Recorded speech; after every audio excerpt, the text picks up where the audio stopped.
Bonjour à tous, bienvenue pour cette nouvelle vidéo, j'espère que vous allez bien. Donc c'est un petit peu la suite au final du dernier unboxing que j'ai fait, vous savez le Chanel que au final j'ai pas aimé et que j'ai renvoyé. À ce moment-là, clairement j'avais envie de dépenser de l'argent, j'avais eu une rentrée d'argent et tout ça. J'estimais que c'était le bon moment pour acheter un sac. On va pas dire que j'en avais pas acheté depuis longtemps, mais voilà. J'étais tellement déçue de ce Chanel, parce qu'à la base j'aimais bien aussi la version en bleu. Je vous mets la vidéo si vous n'avez pas vu en barre d'infos et dans le i, puisque donc j'avais trouvé un Chanel en cuir grainé Sunset by the Sea, donc en version dans les roses, et au final je l'ai trouvé fade.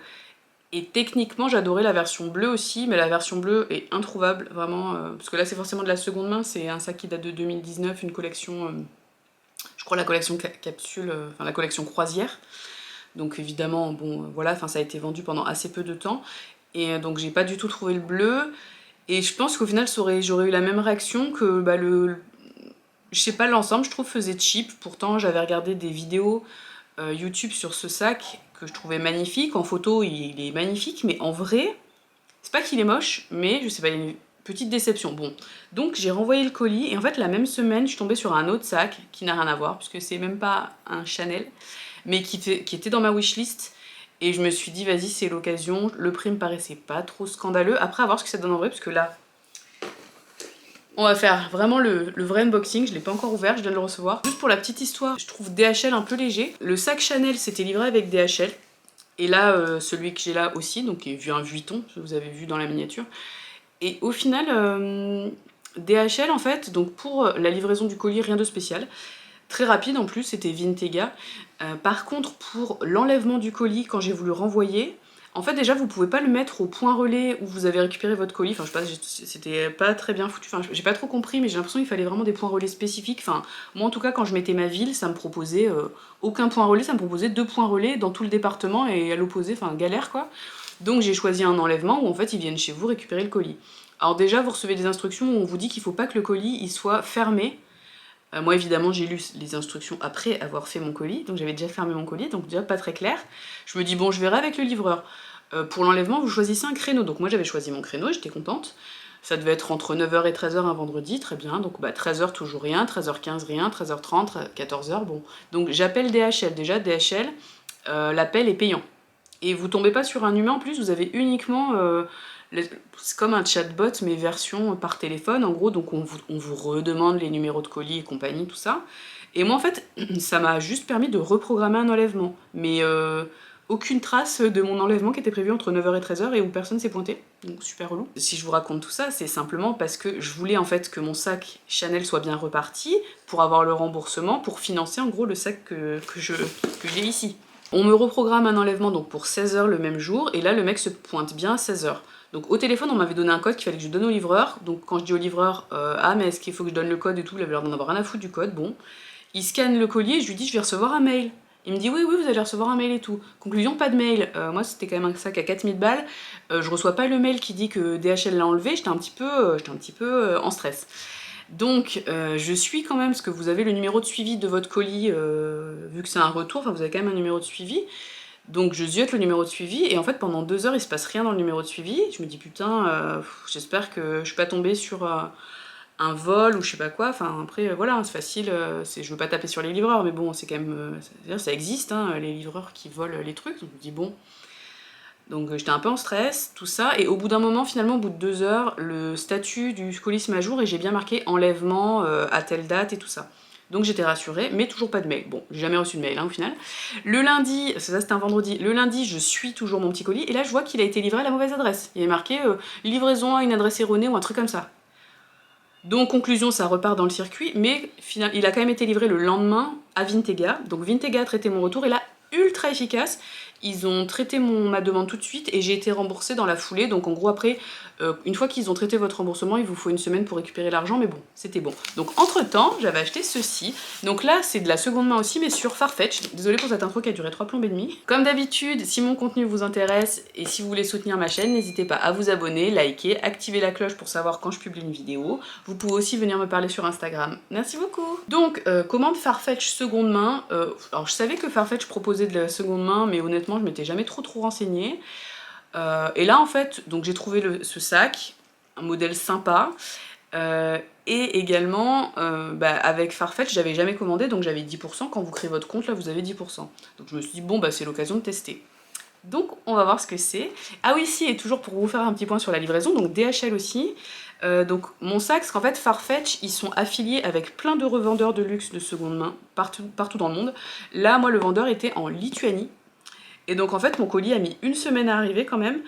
Pareil, ça va. J'avais un peu peur parce que normalement ils vous disent votre commande est prise en compte, elle sera validée une fois que le vendeur aura validé tout ça. Bon, moi j'ai jamais reçu de mail de validation, mais j'ai vu que mon colis est expédié, donc voilà. Et après, ouais, ça a quand même pris quelques jours pour l'expédition, parce qu'en fait, donc ça venait de Lituanie et donc c'est passé par, je sais pas, mais franchement, il a fait le tour de l'Europe. C'est passé par la Suède, le Danemark. Et après, ça arrive à Paris, c'est passé par Lyon. J'imagine que le hub de DHL en France doit être à Lyon, j'ai pas compris. Pour finalement arriver à Toulouse. Pourquoi faire simple quand on peut faire compliqué? Donc c'était un peu long. Et donc, je viens de le recevoir. On déballe. Donc, bon, bah, on voit le colis Farfetch, tout simple. On voit quand même que c'est le scotch Farfetch. Sur le colis, c'est marqué aussi. Voilà. C'est bien emballé.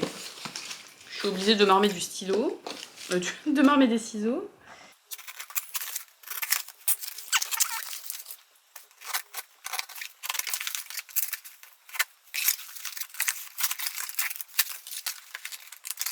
C'est vraiment très bien scotché, j'ai galéré. Donc, je finis par ouvrir le colis. Donc, voilà à quoi ça se commence à emballer. Alors, petit papier de soie, bon. Des papiers. Un autre papier. Le précieux. Je regarde c'est quoi les papiers quand même. Bah, c'est les étiquettes de retour en fait qui sont déjà imprimées, j'ai l'impression, avec la facture. Voilà, donc je sais plus ce qu'il y avait marqué au niveau du packaging, mais bon, en tout cas, visiblement, il n'y avait pas la boîte. Je suis étonnée qu'ils mettent pas au moins une boîte Farfetch. Mais bon, vu que c'est envoyé par des revendeurs, vous connaissez ma passion pour le packaging, c'est toujours une déception quand il n'y a pas la boîte. Donc voilà.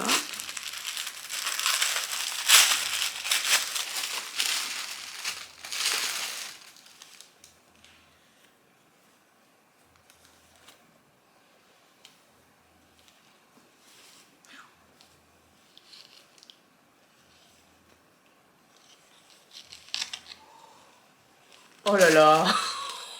Oh mon dieu. Attendez, je le regarde. Oh, il est trop beau. Oh là là.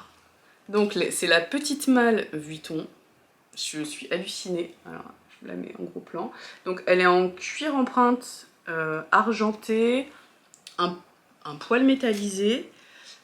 Oh putain. Elle envoie. Après, le site Farfetch, je trouve, c'est pas très précis au niveau de l'état du sac. Il y avait marqué bon état, mais c'est le bon état, ça veut juste dire que ça a déjà été utilisé. Et ça vous dit que peut-être il y a des marques, mais on vous dit pas où. Il n'y a pas de photo précise, donc c'est un peu voilà.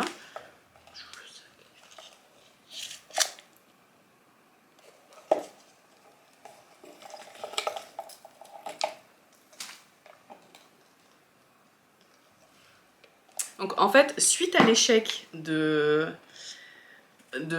Chanel, donc j'avais réfléchi à la minimale, j'avais repéré celle-là que je trouvais juste sublime. Mais j'hésitais en fait parce que je savais pas trop au niveau du format ce que ça donnait et tout, donc j'ai été chez Vuitton, j'étais à la Samaritaine où j'ai été hyper bien reçue, un vendeur adorable, j'ai eu droit champagne et tout, alors que je disais bien que je venais juste pour essayer, vraiment un accueil au top du top, enfin ce qu'on attend moi je trouve quand on va dans une boutique, surtout que je suis pas spécialement cliente de ce magasin là, ils me connaissaient pas, c'était pas un vendeur que je connaissais. Super mal coiffé. Bon, vous avez vu, hein, je suis pas spécialement pimpée aujourd'hui, mais il fallait que je vous fasse le unboxing tout de suite. Bref, je finis ma petite histoire. Donc ouais, donc je vais donc à la Samaritaine, vraiment super accueil. J'ai essayé les petites malles, j'ai aussi essayé Camera Box. Enfin, vraiment, le vendeur était top, il m'a fait essayer plein de trucs. Bon, par contre, il m'a dit trop de la merde sur l'histoire du sac. C'est donc le sac, en gros, ça c'est issu de du premier défilé Nicolas Guéquière quand il est arrivé à la tête de la maison. Je demandais au vendeur, parce que vous savez, sur les autres malles, dans les autres matières, que ce soit en cuir épi ou en toile, vous avez les 3 croix comme ça. Et je lui dis, ah ça c'est par rapport à l'histoire de la malle et tout. Et le mec il me dit oui en fait c'est Nicolas Guéquer quand il a créé le modèle, nanana. Et je lui dis mais les 3 croix c'est quand même historiquement par rapport à Vuitton. Il me dit non non c'est par rapport à l'histoire, c'est par rapport à Nicolas Guéquer. Je fais ah bon c'est pas ce que j'avais lu et je sais que Alex il a fait une vidéo parce qu'il a une petite malle en cuir épi rouge et il me semblait même avoir lu que c'était vraiment historique par rapport à l'histoire en fait des malles chez Vuitton.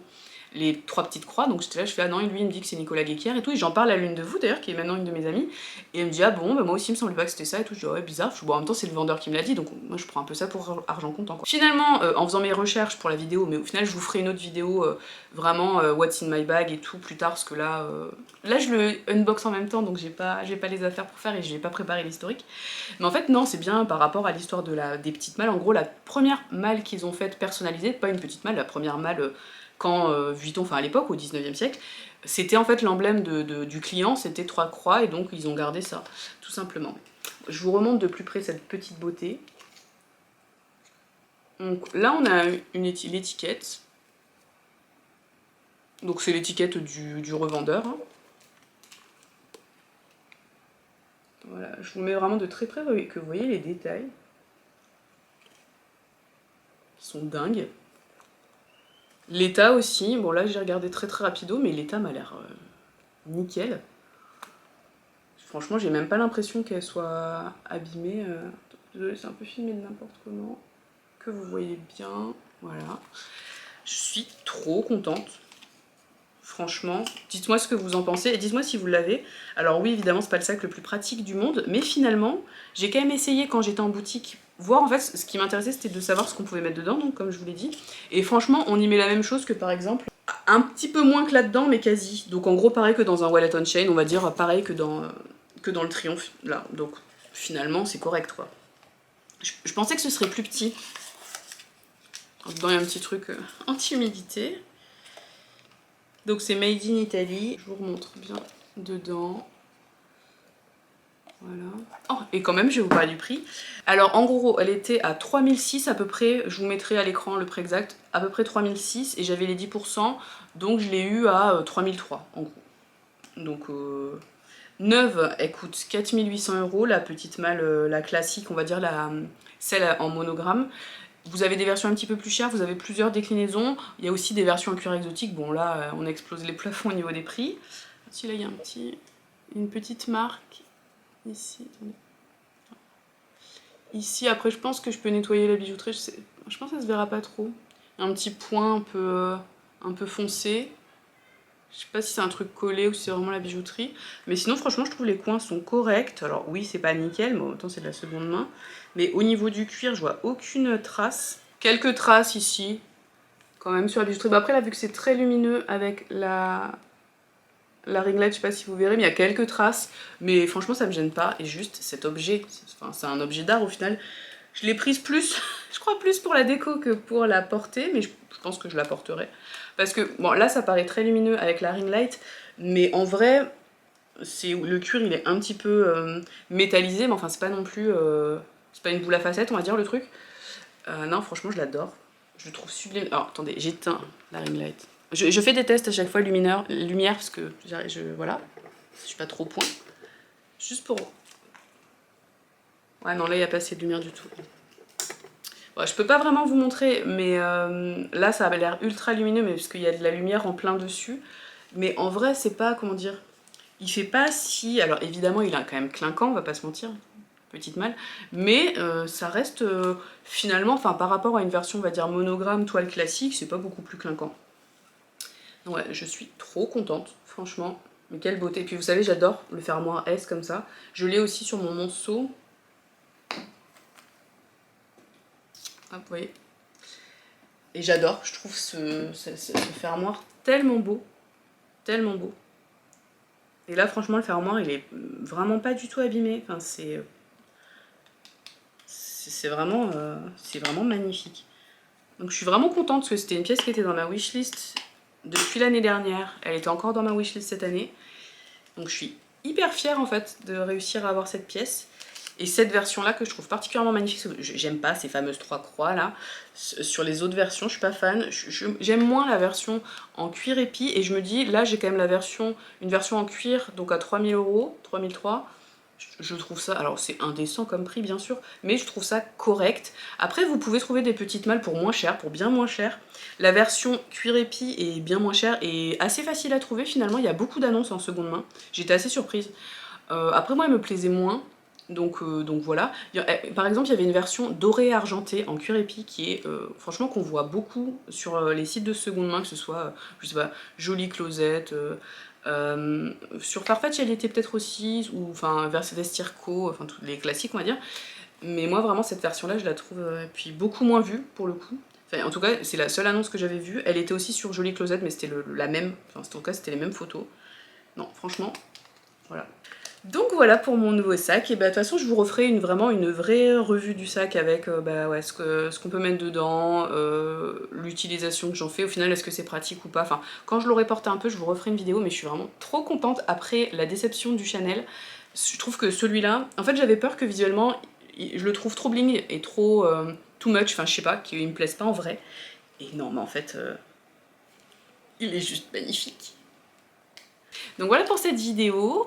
Bah, donnez-moi, dites-moi vous ce que vous pensez de ce modèle de manière générale et de cette déclinaison là. Est-ce qu'elle vous plaît ou est-ce que vous trouvez que c'est too much? Enfin dites-moi tout. Et on se retrouve bientôt pour une nouvelle vidéo. À bientôt, ciao.